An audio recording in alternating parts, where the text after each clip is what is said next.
কুল ভাঙে অকুল গড়ে, এই তো প্রভুর লীলা। সকাল বেলায় বাদশাকে হো ফকির সন্ধ্যা বেলা। সকালে দেখবেন কেউ আমি, আবার সন্ধ্যাবেলায় দেখবেন সে নিঃস্ব ফকির। ওই নদীর ধারে কোন ভরসায় বাঁধলির ঘর তুই সুখের আশায়। এই হায়াতের উপর নির্ভর করতো বাড়ি ঘর, অট্টালিকা, দোতলা, তিনতলা, এসি। সামান্য 30-40 বছর থাকবো, তার জন্য বাড়ি ঘর কত মেরামত, আর আজীবন কবরে থাকতে হবে, সেখানকার জন্য কি করেছি। তাই বলছে নদী, ওই নদীর ধারে কোন ভরসায় বাঁধিলির ঘর তুই সুখের আশায়। যেদিন ধরল ভাগন পেলি না তুই পারে যাবার ভেলা। ও ভাই এই তো প্রভুর লীলা। চুল পেকে গেল, দাড়ি পেকে গেল, জোয়ানি চলে গেল, দাঁত পড়ে গেল, চোখ ছানি পড়ে গেল, দেহ শুকিয়ে গেল, ঘাট চামড়া ঢিল হয়ে গেল, দেহের ভাঙন আসে না ভাই? এই ভাঙন কি কেউ রুখতে পারবে? কখন রাজা সাধনা তো মহলে, আবার ভিক্ষা ভেঙে পথে চলে। শেষে গোরস্থানে গিয়ে দেখি শুধুই মাটির ঢেলালো ভাই।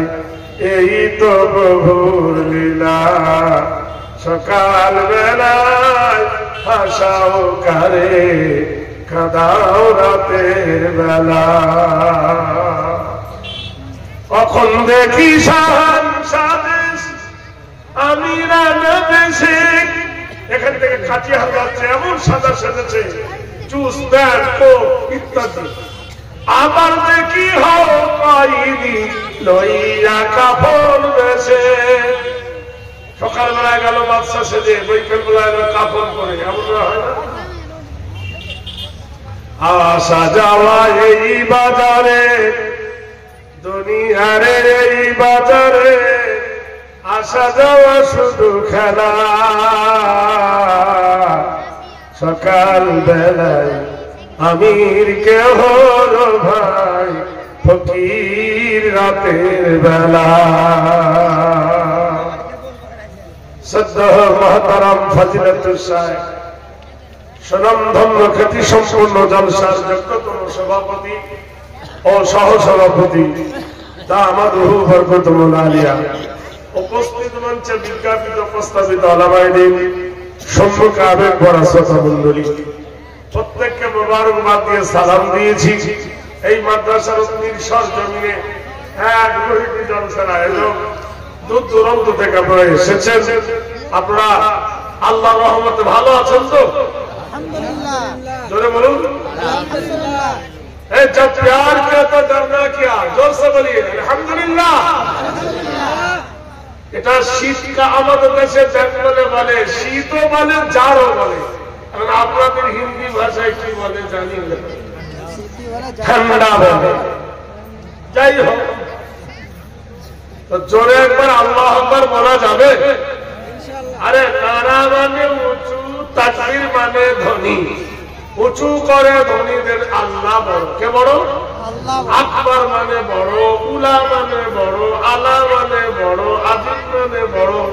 এখন জোরে বলি নারায়ে তাকবীর। আমাদের বেঙ্গলে দুটো মেয়ে ঝগড়া করে, এর থেকে জোরে আওয়াজ। বিশ্বাস করেন, এ পড়ার আওয়াজ ওই পাড়াতে চলে যায়।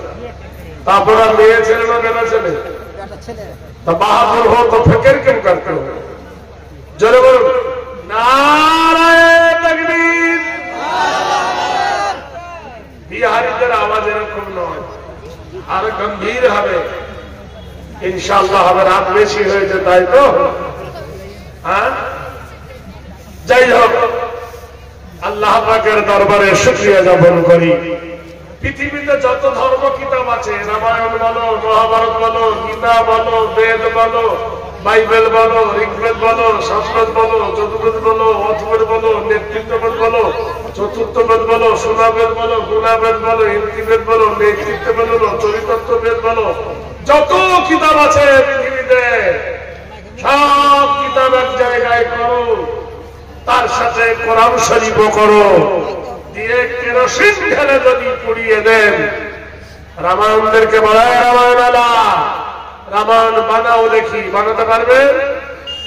কারণ রামায়ণের হাফেজ নাই। হে বেদ আলা, বেদ বানাও দেখি, পারবে না, কারণ বেদের হাফেজ নাই। যদি বলি বাইবেল বানাও, তা বাইবেলের হাফেজ নাই। ঋগ্বেদ সামবেদ বানাও দেখি, বলে পারবো না, আমাদের হাফেজ নাই। আর যদি বলি কোরআন বানাও দেখি, পারবে কি পারবে না? লক্ষ লক্ষ হাফেজ, হাফেজে কোরআন ভারতবর্ষের মাটিতে আল্লাহ পাক রব্বুল আলামিন তৌফিক দিয়েছেন, মানুষ বানিয়েছেন। জোরে বলুন আল্লাহু আকবার। আর আমার বন্ধুরা আমার, ফের ঘুরে এসো, জিজ্ঞেস করো রামায়ণ তুমি কোন ধর্মের কিতাব? রামায়ণ বলতে পারবে না, যেহেতু বোবা। পাতা খুলে দেখো, রামায়ণের পাতায় লেখা আছে রঘুপতি রাম রাজা রাম পতিত পাবন সীতা রাম। আমি জিজ্ঞাসা করেছি রামায়ণ তুমি কোন ধর্মের কিতাব? কে বনে গেছে, কে রাজা হয়েছে, কে বাদশাহ হয়েছে, জানার আমার প্রয়োজন নাই, বলতে পারে। বেদকে জিজ্ঞেস করো, বেদ কোন কোন ধর্মের কিতাব? কোথায় আছে হিন্দু লেখা, কোথায় আছে সনাতন ধর্ম লেখা, আমাকে বলো। বেদ বলতে পারবে না। বেদ শুধু বলবে ওম শরণাপন্নচ্ছা গচ্ছামি অহিংসা যুগে যুগে। আমি জিজ্ঞাসা করেছি এক, বেদ উত্তর দেয় আর এক। বাইবেলকে যদি জিজ্ঞাসা করি, হে বাইবেল তুমি কোন ধর্মের কিতাব বলো, কোন জায়গায় লেখা আছে খ্রিস্টান বা খ্রিস্টান? বাইবেল বলবে মাই ফাদার ইজ গড, আমার বাবা হলো আল্লাহ। আস্তাগফিরুল্লাহ পড়ুন। আল্লাহ নিজেই বলেছেন লাম ইয়ালিদ ওয়া লাম ইউলাদ, আল্লাহর কেউ মা বাপ নেই, আর আল্লাহ কারোর মা বাপ নন। কোরআন কি জিজ্ঞাসা করো, কোরআন তুমি কোন ধর্মের কিতাব?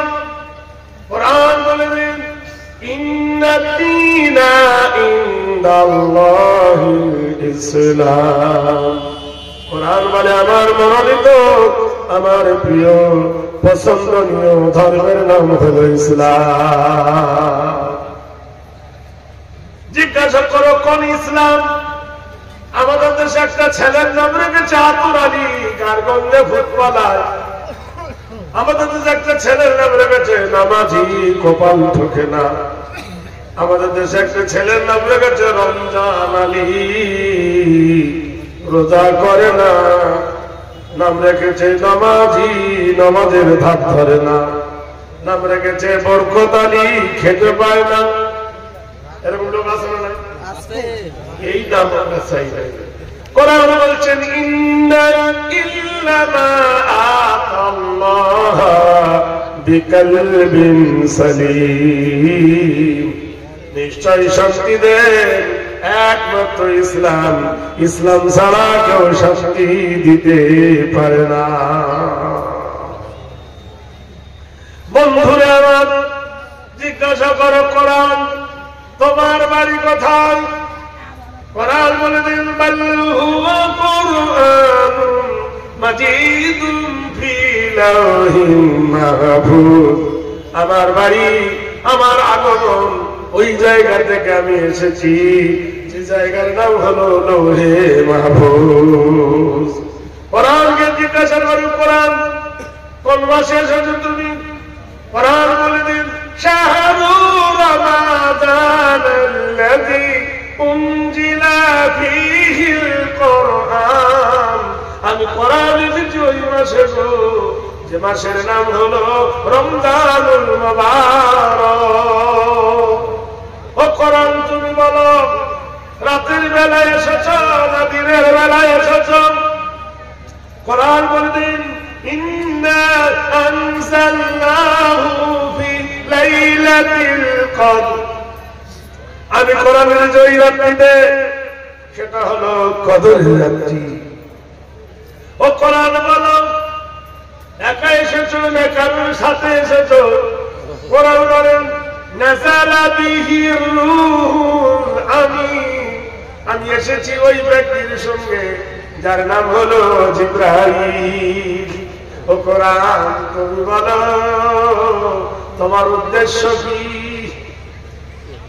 কোরআন বলে ইখরুজু মিনাজ যুলুমাতি ইলান নূর, অন্ধকার থেকে মানুষকে টেনে এনে আলোর পথ দেখাবার জন্য আমি কোরআন এসেছি। ও কোরআন বলো তোমাকে মানিলে কি হবে, না মানিলে কি হবে? কোরআন বলে দেন ফামান তাবিআ হুদায়া ফালা খাউফুন আলাইহিম ওয়ালা হুম ইয়াহজানুন।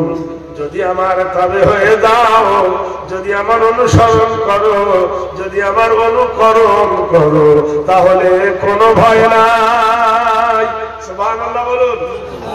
যদি কোরআন মেনে পৃথিবীতে তোমার ভয় থাকবে না, তোমার ডর থাকবে না, কোরআন তোমাকে নিরাপত্তা দেবে যদি কোরআনকে মেনে নাও। আজকের তাহলে খবর নিয়ে দেখো বিশ্বের সব দেশে কোরআন মাননেওয়ালা ছাড়া যারা কোরআন থেকে সরে গেছে তারা বিশ্বের বুকে বিপদের সম্মুখীন হয়েছে। যারা কোরআন আঁকড়ে ধরেছে তাদেরকে আল্লাহ জয় এনে দিয়েছে, যারা কোরআনকে ছেড়ে দিয়েছে তাদেরকে নাস্তানাবুদ করে ছেড়েছে। আজকে বলুন তো, একটু আগে আমার শ্রদ্ধা মাওলানা ভাই বলছেন আবু জাহেল হাজার চেষ্টা করেছিল কোরআনকে মিটিয়ে দেওয়া, ফালা সাদ্দাকা ওয়ালা সাল্লা ওয়ালাকিন কাযযাবা ওয়া তাওয়াল্লা, হাজার চেষ্টা করেছিল কোরআনকে ধাক্কা দিয়ে মুছিয়ে দিতে। আজকের পৃথিবীর মাটিতে আবু জাহেল বলে কেউ আছে? জোরে বলুন, আবু জাহেল বলে কেউ আছে? আশ্চর্য। আমাদের বাড়ির পাশে একটা গ্রাম আছে, হিন্দু ব্রাহ্মণ গ্রাম। একজন মাস্কারা করে বলছে মৌলানা সাহেব আমার ছেলের নাম রাখুন। আমি বললাম ভাই তোমার ছেলের নাম রাখো আবু জাহেল। রাম রাম রাম, আমি আবু জাহেল নাম রাখবো না। আচ্ছা আবু জাহেল যদি না রাখো, ওর নাম রাখো আবু লাহাব। এই নামটা কি খারাপ? আবু জাহেল মানে মূর্খের বাপ, আর আবু লাহাব মানে আগুনের বাপ। বলছে না না, আবু লাহাব নাম রাখবো না। তাহলে ওর নাম রাখো ফেরাউন, নমরুদ। বলছে না এগুলো রাখবো না। তাহলে ওর নাম রাখো ইয়াজিদ। বলে এগুলো রাখবো না। নামগুলো ভালো, কিন্তু এরা নাম্বারিং ব্যক্তি, তাই এদের নাম পৃথিবীতে কেউ রাখতে চায় না। আজও পর্যন্ত মক্কার সরজমিনে কেউ বলতে পারে না যে আবু জেহেলের আমি খালাতো ভাই হই। কেউ বলতে পারবে? দুনিয়া থেকে আল্লাহ তাকে মিটিয়ে দিয়েছে। আবু বকর অনুসারী, রাসূলুল্লাহ অনুসারী লোক আছে না নাই? এখনো পর্যন্ত গেলে বদরের প্রান্তে দেখবেন আবু জাহেলের কবরে লক্ষ লক্ষ জুতো পড়ে আছে। লোক ঘৃণার চোখে আবু জাহেলের যেখানে গর্তে পড়ে গেছিল আবু জাহেল, সেখানে আজও জুতো মারে। আমি এবারও দেখে এলাম, সেবারও দেখেছি। ভাইরা আমার, বন্ধুরা আমার, যখন আপনি নবীকে মেনে নিয়েছেন তখন হয়েছেন কি আবু বকর, যখন আপনি মানেননি তখন হয়ে গেছে আবু লাহাব। এসো সোনার লালরা, এসো জীবন তৈরি করি। আজকের আপনারা নানা রকমের নানা কথা শুনছি। ভাইরা আমার, বন্ধুরা আমার, ভারতবর্ষের মাটিতে ঐতিহাসিক মসজিদ হলো চারটে। চারটের মধ্যে একটা হলো মামলাহার মাটিতে। মসজিদটার নাম হলো মসজিদে আদিনা। 12 বিঘে জায়গার উপরে 9 ফুট উঁচু করে যে মসজিদটা বানিয়েছিলেন, সেই মসজিদটার নাম হলো মসজিদে আদিনা। 34 নম্বর জাতীয় সড়কের ধারে বানিয়েছিলেন বাদশাহ হোসেন শাহ। মুর্শিদাবাদের মাটিতে 34 নম্বর জাতীয় সড়কের ধারে 8 বিঘে জায়গার উপরে একটা মসজিদ। মসজিদের নাম হলো মসজিদে কাটলা। বানিয়েছিলেন মুর্শিদ কুলি খান।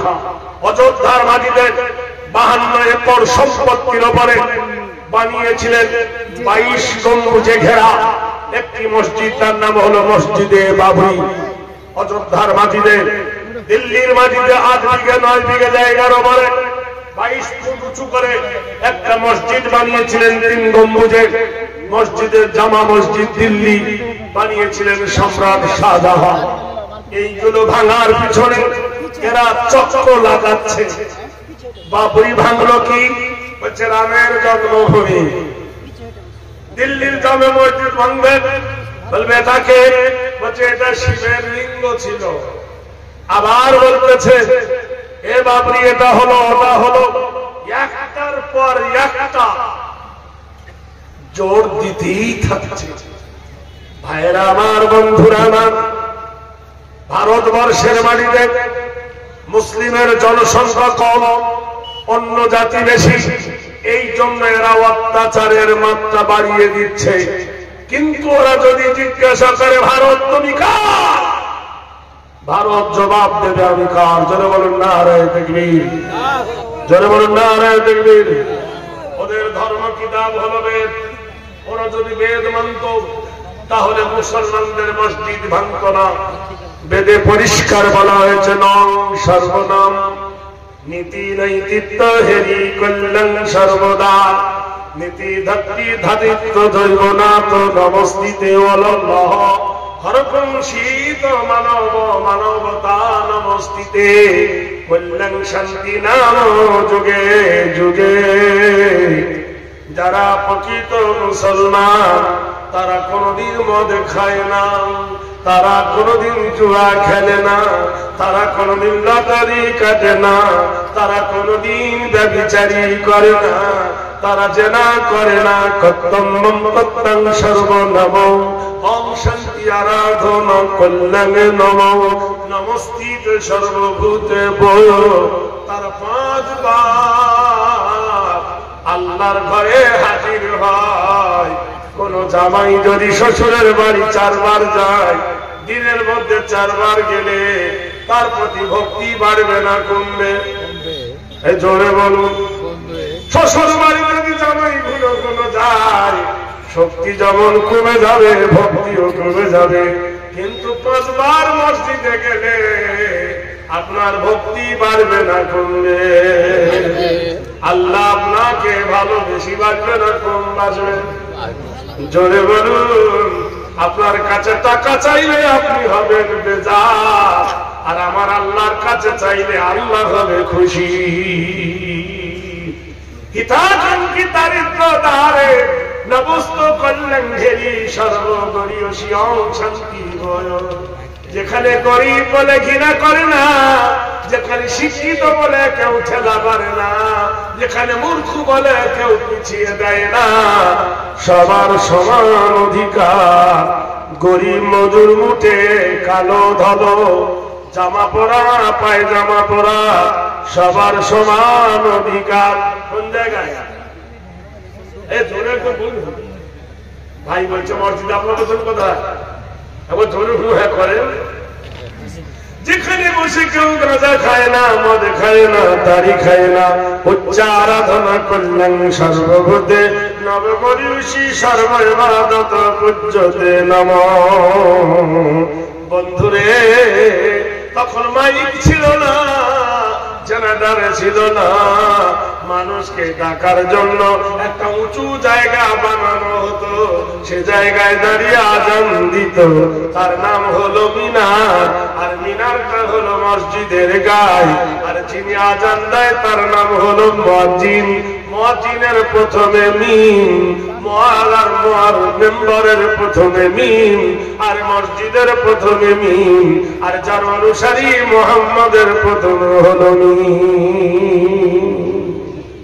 সেখানে দাঁড়িয়ে সত্যের গান গায়, আমি হব সকাল বেলার পাখি। আর একটু পরে জেগে উঠবে, আমি হব সকাল বেলার পাখি, সবার আগে কুসুম বাগে উঠব আমি ডাকি। কে ডাকে গো?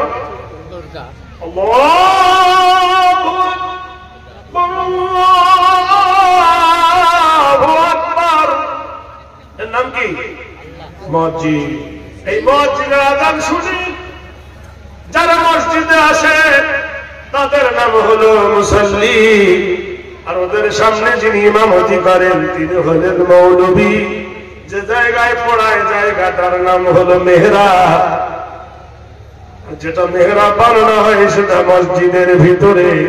শুক্রবারের দিন 3টে মেম্বারের উপর দাঁড়িয়ে লেকচার দেয়, আখিরাতের কথা বলে। জায়গাটার নাম হলো মেম্বার, আর মেম্বারে যিনি দাঁড়ান তিনি একজন মৌলবী।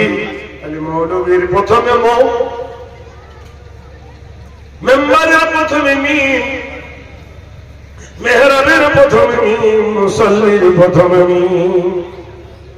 চরিতার্থ হেরি আদর্শ কল্যাণ সর্ব শরীয়ত উচ্চতম ইবাদতে নমস্তিতে গরিয়সী বয়। এমন একটা জায়গায় পেশাব করার দোয়া পড়ানো হয়, পায়খানার দোয়া পড়ানো হয়, হুজুর দোয়া পড়ানো হয়। কেমন করে নখ কাটবে, কেমন করে চুল কাটবে, কেমন করে লুঙ্গি পরবে, জামা পায়জামা পরবে, সব আদর্শ যেখানে শেখানো হয় সেটা স্কুল না মাদ্রাসায়? জোরে বলুন। মাদ্রাসার প্রথমে মিম, আর যিনি পড়ান তিনি মাওলানা, তারও প্রথমে মিম। বিদেশ থেকে যারা আসে মুসাফির তারও প্রথমে মিম। এই যে মাহফিল হচ্ছে এর প্রথমে মিম, আর মুহাম্মাদুর রাসূলুল্লাহর প্রথমে মিম। নারায়ে তাকবীর। সময় বেশি নাই, গাড়ি আমার স্পিড চালাতে হবে, রিজার্ভেশন। পূর্ণিয়া থেকে যেতে হবে কাটিহার, কাটিহার থেকে চলে যাবে পাটনা। সবাই চলিয়া যায়, নদীর স্রোতের নেই। যে জন্য বোঝে তারে ধিক্ষাতধি, বলিছে সোনার ঘড়ি টিক টিক টিক। আগে ঘড়ি আর বেল বাজাতো না, টিক টিক টিক টিক। ভাইরা আমার, বন্ধুরা আমার, মনোযোগ দিয়ে শোনো বন্ধু। আমি হেডলাইনের উপরে চলে যাই। মাহে রমজানের মাস এলো, পবিত্র মাস। মুসলমানেরা বারবার ভাবে রমজান সারা জনম থাক, আর বেঈমান শুধু ভাবে যাবে কবে রে। ঠিক কিনা বলুন? মুসলমানের রোজা লাগে মজা, বেঈমান হয়ে যায় সোজা। রমজান মাসে এক মা রুটি বানাচ্ছে, রুটি গমের আটা রুটি হোক চালের আটা রুটি বানাচ্ছে মসজিদে ইফতারটাতে। ওনার একটা মেয়ে, আচ্ছা মেয়ে ছেলের দাম বেশি না বেটা ছেলের দাম বেশি বলেন দিনি? ও গরু কিনে এনেছে, আমার ছেলে হবে আকিকা করবো, আর যেমনি মেয়ে হয়েছে তুমি গরুটা বিক্রি করে দিচ্ছে। এরকম লোক আছে না নাই? কোরআন শরীফে আছে, বিআইয়ে জামবিউ কুতিলা, অপরাধে তোমার সন্তানকে নষ্ট করেছো। এখন সন্তান নষ্ট করছে কি করছে না ভাই? এখন ওষুধ খাইয়ে, ট্যাবলেট খাইয়ে, ইঞ্জেকশন দিয়ে মায়ের পেটের ভিতরে সন্তান নষ্ট করছে। তখন মেয়ে ছেলে হলে জেন্দা কবর দিত, ফেরাউনের জামানায় বেটা ছেলে হলে জবে করত। এখনকার কিছু ফেরাউন আছে, নিজের বিবিকে নিয়ে নার্সিং হোমে গিয়ে, ডাক্তার বাড়িতে হয়ে গিয়ে এমোশন করে, ট্যাবলেট খাইয়ে, ইঞ্জেকশন করে, ওয়াশ করে বাচ্চাকে নষ্ট করে। এরা ফেরাউন থেকে খারাপ, এরা আইয়ামে জাহিলিয়াতের থেকে খারাপ। ভাই এই চর্চা আছে না ভাই? অনেক জায়গায় দেখবেন আছে, আপনাদের বিহারে না থাকতে পারে, আমাদের বেঙ্গলে দেখি আছে। ধরা যায় না এছো, একে বলা হয় গোপন মার্ডার। তা মেয়েটা বলছে, মামা এই এত রুটি কেন? বলছো মা আজকে মসজিদে ইফতার দেওয়া হবে। এমন সময় মেয়েটি বলল, মা তোমাকে একটু সুবিধা করবো কি আমি? মা বলল কর। মার বিটিতে দুজনে রুটি বানায়। এমন সময় দরজার গেটে এলো ফকির মিসকিন।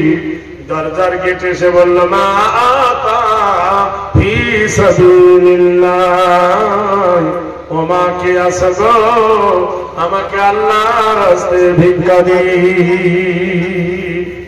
ফকির ভিক্ষা চেয়েছে। মেয়েটা মায়ের গলা জড়িয়ে ধরে চুমো খায় আর বলে, বাবা আজকে মাদ্রাসায় পড়েছি বাবা, তোমার দরবারে যদি কোনো ফকির আসে শূন্য হাতে ফিরাই দিও না। সুবহানাল্লাহ বলুন। আমাদের পা কটা দুটো, আচ্ছা একটা পা যদি মিহি হয় আর একটা পা যদি সজাগ হয় চলতে অসুবিধা হবে কিনা? শুধু বেটা ছেলেকে শিখালে হবে না, সেই সাথে মেয়ে ছেলেকেও শিখাতে হবে, না তো দুটো পা নেংড়া হয়ে যাবে। ভালো পাত্তি না বানালে ভালো তত্ত্ব তৈরি হবে না। ইট কাঠে, ইটের একটা কাঠের ফার্মা থাকে, ফার্মা যদি বেকা হয় ইট বেকা হবে। আপনার বিবিকে ভালো বানান, তাহলে তার পেট দিয়ে সন্তান উপহার দিবে। বলুন সুবহানাল্লাহ। আমার বন্ধুরা আমার, এজন্য কোরআনে আল্লাহ বলেছেন, কু আনফুসাকুম ওয়া আহলিকুম নারা, নিজে বাঁচো তোমার আহলে বর্গকে বাঁচাও জাহান্নামের আগুন হইতে। ভাইরা আমার, বন্ধুরা আমার, নিজের বিবিকে বাঁচাও, নিজে বাঁচুন। আমরা বাঁচতে পারি, আমাদের বিবিকে আমরা বাঁচাই না। এখন দেখছি বিবিদেরকে নষ্ট করার সরকার একটা মেডিসিন ছেড়েছে, সেই মেডিসিনের নাম হলো বন্ধক ব্যাংক। এর আসল নাম হলো গাহিরা সম্পর্ক, সুদ। ইন্না হারামাল্লাহু আলাইহিমুর রিবা। আল্লাহ কোরআনে বলেছে তোমাদের জন্য সুদকে আমি হারাম করে দিয়েছি। সুদ এমন মিষ্টি যে ধরে সে আর ছাড়ে না। তাহলে মেয়েদেরকে লেখাপড়া শিখাতে হবে কি হবে না ভাই? এই জন্য বিভিন্ন জায়গায় মানাত খোলা হয়েছে মেয়েদের জন্য। ছেলে মেয়ে উভয় শিক্ষা হোক, পর্দার মাধ্যমে হোক, ভাইয়ের আমার হিসাবের মাধ্যমে হোক। মেয়েটি বলল, মা কোরআন শরীফে আল্লাহ বলেছেন, আজ সকালে আমি পড়েছি, তোমার দরবারে কোন সায়েল এলে, কোন ফকির এলে শূন্য হাতে ফিরাই দিও না। ফকিরের যে দরজার কেটে গো মা, অনেক ইফতার তো বানায়েছ, ফকিরকে দাও গো মা। মেয়েটির মা বলছো, মা কলেজার টুকরা মেয়ে, ভিক্ষা দিতে তো বাধা নাই, কিন্তু তোর বাবা হলো শরীয়ত বিরোধী, তোর বাবা হলো কোরআন বিরোধী, তোর বাবা হলো ইসলাম বিরোধী, তোর বাবা হলো ফকির বিরোধী, সহ্য করতে পারবে না। বাবু রে কি করি বল? মেয়েটি বলল, আব্বা তো এখানে নাই, ফকিরকে দিয়ে দাও, যা আছে কপালে দেখা যাবে, ফকিরকে ছেড়ে দাও গো মা। কারণ আল্লাহ পাক বলেছেন, ইন তানসুরুল্লাহ ইয়ানসুরকুম, তুমি যদি ইসলামকে সাহায্য করো আল্লাহ সাহায্য করবে। ফকিরকে ভিক্ষা দিয়ে বললেন, মেয়ে সাহেব তাড়াতাড়ি আপনি এখান থেকে চলে যান, আমার বাবা দেখে নিলে হবে তোমার 12টা, আমার হবে 13টা, আর আমার মার হবে 14টা। ভাইরা আমার, ফকির ভিক্ষা নিয়ে চলে গেল। সন্ধ্যা ঘনিয়ে আসছে, সূর্য পাটে বসে গেছে, পাহাড়ের ঝর্ণা নেমেছে, ঝর্ণার পাশে গিয়ে উজু করতে লেগেছে। কোরআনে কারিমে আল্লাহ বলেন, ইয়া আইয়ুহাল্লাযীনা আমানু ইযা কুনতুম ইলা সালাত, হে ঈমানদারেরা, যখন তোমরা নামাজের কথা মনে করবে, ইবাদত করবে মনে করবে, তখন তোমরা কি করবে? ফাগসিলু বুজুহাকুম, তোমার মুখমণ্ডলটা ধৌত করে নেবে, ওয়াইদিয়াকুম ইলাল মারাফিকি, দুই হাতের কোন পর্যন্ত ধৌত করে নেবে, ওয়ামসাহু বিরুসাকুম, মাথা মুসা করে নেবে, আরজুলাকুম ইলাল কাবাইন, দুই পায়ের গোড়ালি পর্যন্ত ধৌত করে নেবে। এর নাম হলো ওযু। ওযু ভালো করে না করিলে নামাজ হবে না। আর হারাম রুজি খেলে তোমার ইবাদত কবুল হবে না। উজু করছে ফকির, ধনী লোকটা ঘোড়ায় চলে আসে, আমার জায়গায় বসে কে? ফকির বলছে তোমার জায়গা মানে? বলে জায়গার মালিক আমি। ফকির হেসে উঠে বলছে এ জায়গা তোমার আগে কার ছিল? বলে আমার বাবা। বাবার আগে কার ছিল? বলে আমার বাবার বাবা দাদা। তোমার পরে কার হবে? বলে আমার বেটা। বেটার পরে কার হবে? বেটার ছেলে নাতি হবে। তুমি বললে আমার, এর নাম তো জায়গা। আবেগানে আমার আমার করি আমি, আমারই সকল, দুদিন পদে খেয়ে যেন সব করে নেয় দখল। কত আমার আমার করে মরে গেল সব। আচ্ছা কবরে যাওয়ার সময় কেউ 1 কাঠা জায়গা নিয়ে গেছে ভাই? আপনারা বলুন, জোরে বলুন। আপনারা নিয়ে যেতে পারেনি। ভারতবর্ষের মাটিতে কত গরম। বলে কে বড় বলবে? রতন তত বড়ুন। কে বড় বলবে? বলে মুকেশ আম্বানি বড়ুন। বড়ার ডিম লোক, অত বড় বড় লোক রতন টাটা, তাদের মন্দির বানাতে 1 কাঠা জায়গা কিনতে পারেনি ভারতে। মুকেশ আম্বানি 8 কাঠা জায়গা কিনে একটা মন্দির বানাতে পারেনি ভারতের মাটিতে। আরএসএস দেয়নি, বিশ্ব হিন্দু দেয়নি, আদত্ত নারায়ণ দেয়নি, মোদী দেয়নি, সিদ্ধিকান্ত দেয়নি, নরেন্দ্র মোদী দিতে পারেনি, বালথাকারে দেয়নি। জায়গা দিয়েছে তো মুসলমানেরা। ভারতের মাটিতে মন্দির বানিয়েছে মুসলমানের জায়গার উপরে। এর দ্বারাই বোঝা গেল জায়গা দেওয়ালা মুসলমান ছাড়া পৃথিবীতে কেউ নাই। খবর নিয়ে দেখেন বড় বড় বাবু সব এইখানে হয়েছে কাবু। এ বড় লোক ঘোড়ার দিন যদি বড় লোক হলো। ভারতের এত জায়গা থাকবে মসজিদের ওপর এত রাগ কেন? আজকের তুমি মসজিদ ভেঙেছ, এমন একটা দিন আছে বাবার পাশার চাল উল্টে যাবে। সেদিন মুসলিমের মধ্যে ওই প্রতিশোধের আগুন নিভে আসবে। সেদিন তোমরা ভেঙেছ, আজ আমরা ভাঙবো। এই আগুন কোনদিন নিভবে না। জ্বলতি হুই চিরাগ কো বুঝানা না চাহিয়ে। এই জ্বলতি হুই আগুনকে ফুৎকার দিয়ে নিভাতে চেও না। লক্ষ্য আশা অন্তরে লুকিয়ে আছে, অন্তরে লুকিয়ে আছে সকল শিশু সব পিতার ওই অন্তরে। জেনে রেখে দিও বন্ধু, শুরু করেছ যখন সারা হবে একদিন। ভারতবর্ষের মাটিতে কত রকমের খেলা খেললে ওই মুসলমানকে একটু হটাইতে পারবে না। 1000 রকমের চাল খেললে মুসলমানকে ডুবাইতে পারবে না।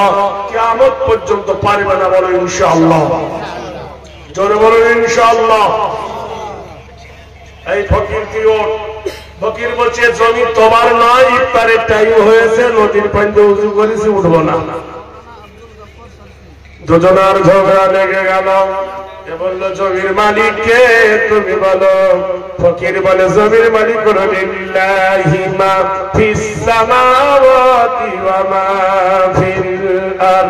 মাথার উপর যে আকাশ দেখছো, এই আকাশের মালিক আমার আল্লাহ, এই জমিনের মালিক হলো আল্লাহ। পূর্ব হতে পশ্চিম রব্বুল মাশরিকাইনি ওয়া রব্বুল মাগরিবাইন। পূর্ব হতে পশ্চিম পর্যন্ত বাদশাহী চলে গায় বলে আল্লাহ। বাড়িওয়ালা ফকিরের কাছে হেরে গেছে, কিন্তু ক্রোধের আগুনে নেমে গেল। ফকিরের মুখে একটা লাথি মারল, ফকিরটা পড়ে গেল।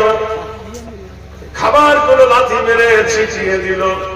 চতুর্দিকে খাদ্যগুলো ছটফটে ছিটিয়ে গেল। এমন সময় ফকির মাবুদের হাতে দরবারে 2 হাত তুলেছে। আল্লাহ, ये नादान अल्लाह चेने ना, अल्लाह की हिदायत दान करो। वल्लज़ी फिस समाई इलाहु व फिल अर्दि इलाहु व हुवल हकीमुल আলীম। ও আকাশের মালিক, জমিনের মালিক আল্লাহ, তুমি দেখতে পাচ্ছ খোদা, এর উপর কোন গজব দিও না, আল্লাহকে বালা দিও না আল্লাহ। আমরা দোয়া করি কে আল্লাহ তুমি হেদায়েত দাও। মুসলমান বড় দোয়া করে না, কি চাই? হেদায়েতের দোয়া চাই। এই ফকির, তোকে ভিক্ষা কে দিয়েছে রে? বলে দেখো ওই যে বাড়ি দেখছো মসজিদের মাদ্রাসার সামনে, ওই বাড়ি থেকে দিতে দে। এই বাড়িটা তো আমার। এইরকম যদি আমার বিবি দান করে তবে তো ফকির হয়ে যাবো। যত রাত বের হলো বিবির আমারে দরজার গেটে এসে ঘা দেয়। বিবি বলছে চিল্লাচ্ছ কেন, কি হয়েছে? ফকিরকে ভিক্ষা কে দিয়েছে বল? মেয়েকে বলছে এই সেরেছে রে। বিশ্বাস করো বড্ড প্রচন্ড গরম, সন্ধ্যা হয়ে যাচ্ছে, অত চিল্লা চিল্লি করো না। রোজার অবস্থায় মারাত্মক অবস্থায় চিল্লায় না। তখন গাল দিচ্ছে, তুই কি তোর বাপের বাড়িতে গেলেছিস? মেয়েরা সব সহ্য করতে পারে, মার খাওয়া সহ্য করতে পারে, কিন্তু বাপ মায়ের নামে গালি দেওয়া সহ্য করতে পারে না। মেয়েটা কেঁদে উঠে বলল, দোহাই লাগে তোমার, দোষ করেছি আমাকে মারো, অপরাধ করেছি আমাকে পিটো, আমার মোরা বাপ মোরা মায়ের নামে গালি দিও না। হায় রে মা জগতে চলে গেছে, মায়ের নামে গালি দিও না, আব্বার নামে গালি দিও না। তারা চলে গেছে, তাদের মৃত মা বাপের নাম ধরে গালি দিও না। পৃথিবীর মানুষ রে, মা বাপ কি অমূল্য রতন। একটু আগে আমার মাওলানা ভাই বলতেছিলেন, তায়েফের মাটি মক্কা থেকে অনেক দূর। যে তায়েফের মাটি দু জায়গায়, একটা হলো ওয়াদে হালিমা, যেখানে আল্লাহর নবী খাদিজাতুল কুবরা মরে যাওয়ার 17 দিন পর উম্মুল মুমিনিন মা খাদিজাতুল কুবরা মারা গেছে। তার 17 দিন পরে আল্লাহর নবী বড় চিন্তায়, কয়দিন হলো নবীর চাচা বড় আব্বা আবু তালেব মরে গেছে। নবী বড় চিন্তিত হলো, হায় রে পৃথিবীর দুটো শক্তি আমার কাছ থেকে সরে গেল, বড় ভগ্ন দশা। মহান আল্লাহ ডাক দিয়ে বলে, হাবিব তুমি দিনের দাওয়াত দাও। আল্লাহর নবী আল্লাহর ফরমানে তার পুষ্য পুত্র যায় এদিকে নিয়ে নবী আমার তায়েফে গেলেন। এ দেখবেন নবীর হাতে নিজে তৈরি করা একটা মসজিদ এখনো আছে। আমার নবীর নিজের হাতে তৈরি করা নিদর্শন মসজিদ। তায়েফের মাটিতে নবী ইসলামের যখন দাওয়াত দিলেন, তায়েফের দুষ্ট বালকরা নবীর ওপর পাথর মারল। দেখবেন নবী যেখানে বেহুশ হয়ে গিয়েছিল, বিশ্বাস করেন যেখানে নবীর সব থেকে বেশি রক্ত পড়েছিল, চতুর্দিকে ঘিরে দেওয়া হয়েছে। এই সেই জায়গা যে জায়গায় প্রভের মুহাম্মদ সাল্লাল্লাহু আলাইহি ওয়াসাল্লাম I have conveyed know that Islam, যেখানে আল্লাহর নবী দিনের দাওয়াত দিতে গিয়ে সব থেকে বেশি মার খেয়েছিল, রক্ত বেশি পড়েছিল। বিশ্বনবী তাদের দ্বারে মদিনা উঠে দাঁড়ায়, আবার তাকে ধাক্কা মারে, নবী আবার পড়ে যায়, আবার ওঠে, আবার ধাক্কা মারে। এইভাবে নবীর সাথে তারা বেয়াদবি করেছে। আল্লাহর নবীর রক্তাক্ত শরীরে আল্লাহর নবীর জামাগুলো ছিঁড়ে গেছে, পাথরের আঘাতে শরীর থেকে ঝরঝর রক্ত পড়তেছে। এই রক্ত মাখা জামা নিয়া আল্লাহর নবী কাঁদতেছে। হযরত যায়েদ বলছেন, হে রাসূল বাড়িতে চলুন গো নবী। নবী বলছেন, বাড়িতে গিয়ে কি লাভ, আমার খাদিজা নাই, আমার আবু তালেব নাই। হট হট হট আমার সর্বস হট হট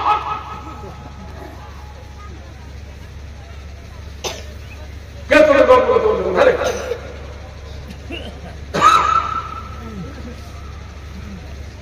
যাদের বলছেন, হে রাসূল আপনার বিবি খাদিজা নাই, আবু তালেব নাই, কিন্তু আপনার 4টে মেয়ে তো আছে, তারা মা হারা হয়েছে, আবার বাপ হারা হলে বেদনা। দয়ার নবীর প্রাণ কেঁদে উঠল।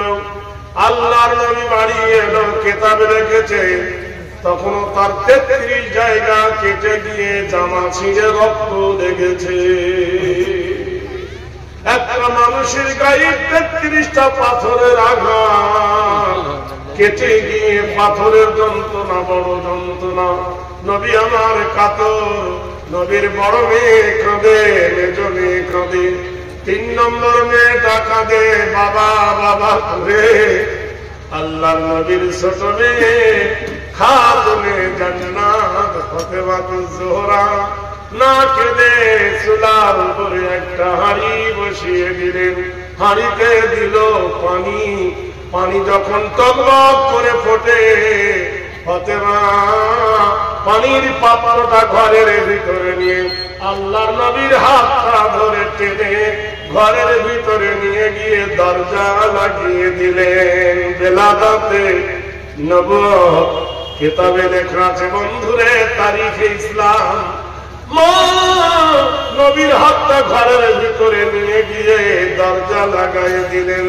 আল্লাহর নবীর মাথাটা টেনে নিয়ে ফাতেমা নিজের কোলের উপর করে শোয়ালেন। মেয়ের কোলে বাপ মাথা রাখতে পারে কিনা? এ ভাই, আপনাদের কপালে জুটেছে, সেই আদর্শ তৈরি করতে পারেননি।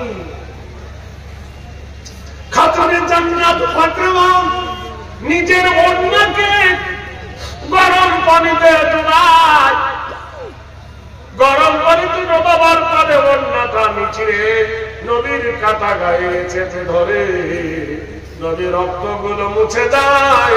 গরম পানির গরমে বেদনায় একটু আরাম হয়, সেইখানে জাইতুনের তেল লাগিয়ে দেয়। ফাতেমা আকাশের দিকে মুখ করে, নবীর মাথা আছে ফাতেমার কোলে, কেঁদে উঠে বলছেন আল্লাহ তোমার কাছে ইব্রাহিম বড়